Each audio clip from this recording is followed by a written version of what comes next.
अस्सलाम वालेकुम, welcome back to another video. तो आज मैं आपसे बात करने वाला हूँ कॉलिंग वीज़ा पे। अगर आपने मलेशिया के कॉलिंग वीज़ा के लिए अप्लाई किया तो अगर आप इसके बारे में वीडियो सर्च कर रहे हैं तो आप में इसमें बहुत से आपको ऐसे लोग मिलेंगे जो बोलेंगे वीज़ा ओपन है, और उसमें कुछ ऐसे लोग भी मिलेंगे जो बोलेंगे कि वीज़ा ओपन नहीं है। और कुछ लोग ऐसे भी हैं कि जो मुझे मैसेज कर रहे हैं, बोल रहे हैं कि मैंने एजेंट को पैसे दे दिए हैं, 4 लाख दे दिए, 4.5 लाख दे दिया, 5 लाख दे दिया, और वो कह रहा है कि अभी अप्रूवल नहीं मिल रही। तो इसके बारे में आज डिटेल से मैं आपसे बात करता हूँ। तो जो लोग कह रहे हैं कि वीज़ा मिल रहा है वो भी ठीक हैं, और जो कह रहे हैं कि वीज़ा नहीं मिल रहा वो भी ठीक हैं। इसमें मसला क्या है? मसला ये है कि कंपनी जब वीज़ा अप्लाई करती है, इसको कोटा कहते हैं। जैसे कि अगर मेरी कंपनी है, मैंने अप्लाई किया है इमिग्रेशन में कि मुझे 50 वर्कर चाहिए अपनी कंपनी के लिए, ठीक है। तो अगर उन्होंने मुझे बोल दिया कि ठीक है आप 50 लोग बुला लें, ठीक है, वो मुझे 50 लोगों का कोटा मिल गया, और फिर उसमें मैंने 10 लोग बुला लिए, लेकिन अभी 40 लोग रहते हैं। तो ऐसी कंपनीज़ जिनके पास कोटा पहले से मौजूद था, ठीक है, वो नया अप्रूवल निकाल के कॉलिंग वीज़ा दे रहे हैं। लेकिन जो लोग जिन्होंने इससे पहले कोटा अप्लाई किया ही नहीं था लेकिन अब कर रहे हैं और उनको नया कोटा नहीं मिल रहा, लेकिन अब इसमें इशू ये है कि ऐसे लोग जिनके पास कोटा है ही नहीं, उन्होंने भी कोटा अप्लाई किया है, वो अप्रूव हुआ नहीं, लेकिन उन्होंने आगे से लोगों से पैसे लेना शुरू कर दिए। और कोटा अप्लाई करने में तो कोई पैसा लगता भी नहीं, लेकिन उन्होंने पूरी कॉलिंग के पैसे लोगों से ले लिए हैं। और उसमें कुछ ऐसे लोग भी हैं कि मैंने उनसे कहा कि भैया आपने किस बंदे को पैसे दिए, आपके इतबार वाला है? कहते हैं हाँ जी, बंदा फुल इतबार वाला है और ऐसा है, भाइयों की तरह है, ये है वो है। तो फिर मैं उनको कहता हूँ यार अच्छा मेरी बात सुने, अभी उसका कोटा अप्रूव हुआ ही नहीं, लेकिन उसने आपसे सारे पैसे ले लिए हैं, तो क्या मतलब उसका आप पे एतबार नहीं है कि ये क्या सीन है, ठीक है ना। तो अब आपको 6 महीने हो गए हैं, किसी को साल हो गया है, किसी को 8 महीने हो गए हैं। तो वो अगर बंदा इतना ही एतबार वाला है, इतना ही मुखलिस है आपके साथ, तो उसको तो पैसे एडवांस में लेने नहीं चाहिए, क्योंकि अभी कोटा अप्रूव ही नहीं हुआ। लेकिन खैर फिर एक बंदे से मेरी मुलाकात हुई, मैं आपको स्टोरी सुना देता हूँ। एक बंदे से मेरी मुलाकात हुई जब मैं पाकिस्तान में था। तो उसने मुझे बोला कि यार मैंने कॉलिंग वीज़ा अप्लाई किया हुआ है, ठीक है, मेरा एक दोस्त है वो बड़ा वहाँ पे सेट है, ये है वो है, उसने शादी की हुई है, बड़ा वो वेल सेटल है। मैं कहा अच्छा, तो मैंने अप्लाई किया, तो क्या मुझे जाना चाहिए नहीं जाना चाहिए? तो उसका अपनी वहाँ पे दुकान थी और उसने कभी ज़िंदगी में काम नहीं था किया, एज भी उसकी 30+ थी। तो मैंने उसको कहा यार वहाँ पे जाके कारोबार करना नहीं बंदे के लिए इतना ईजी नहीं है, आपके पास कितना सरमाया है। उसने मुझे जो बताया, मैंने कहा ये मुमकिन नहीं है जो आप कर रहे हैं, तो अगर आपका अभी अप्रूवल नहीं निकला तो आप मेरे यहाँ से नहीं जाओ ना, ठीक है, जो आप सोच रहे हैं ऐसे हालात नहीं है। तो मैं कहा वैसे पैसे वापस मिल जाएंगे? और नहीं, वो बंदा कहता है कि जब मर्ज़ी मुझसे पैसे ले लेना, ठीक है, कहाँ जब मर्ज़ी मुझे कह देना, ये है वो है। जब उसने इतनी बात की तो मैंने उसको कहा चलो ठीक है, अगर मलेशिया में कोई बंदा बैठा है जिसने अभी अप्रूवल मिलने से पहले आपसे सारे पैसे ले लिए हैं, और उसने बोला कि जब बोलोगे मैं पैसे वापस कर दूंगा, तो आप एक काम करो, आप उस बंदे को बोलो कि आपके पैसे वापस कर दे। अगर वो आपको पैसे वापस करता है तो आपने मुझे बताना है और मैं मलेशिया वापस जाके उसके हाथ चूमूँगा, ठीक है। कि इतना नेक बंदा भी है। तो उस बंदे ने कहा चलो ठीक है। अब मेरा उस तरफ जाना नहीं हुआ, नहीं, एक दिन बाद मैं गया वहाँ पे, तो तब उसने बोला कि हाँ उसको मैंने बोल दिया। तो वो मुझे कह रहा है कि तब बड़ी ईद आने वाली थी, तो वो कह रहा मैं ईद से पहले 1 लाख रुपए दे दूंगा, बाकी मैं ईद के बाद ना 3 दफ़ा करके दे दूंगा। मैं कहा ठीक है।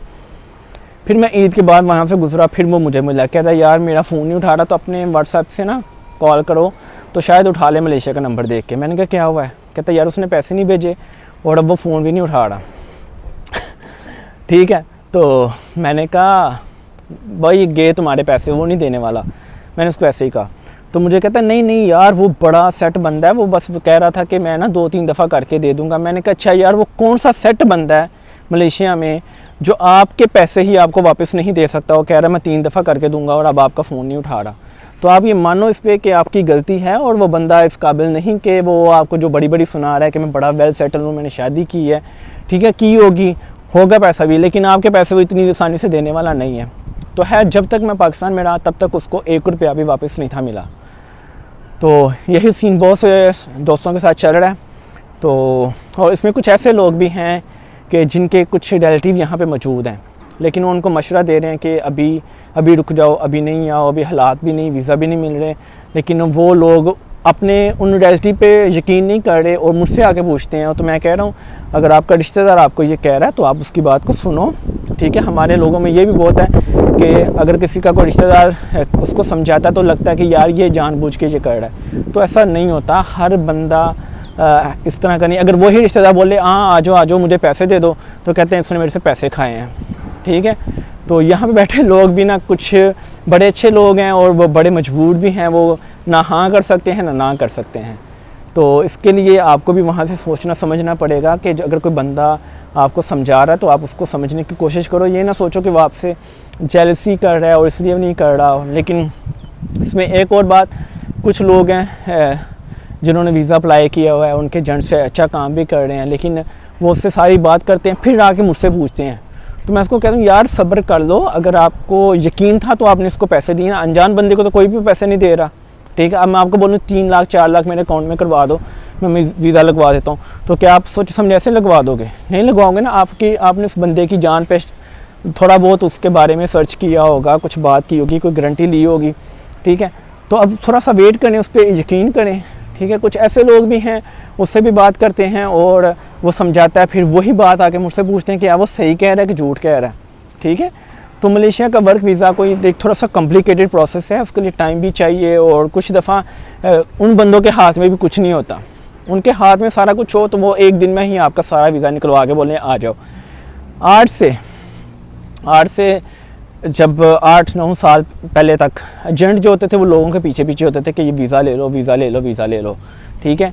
लेकिन अब पाकिस्तान के हालात ऐसे हैं, अब लोग एजेंटों के पीछे हैं, मुझे वीज़ा दे दो, वीज़ा दे दो, वीज़ा दे दो, वीज़ा दे दो, ठीक है।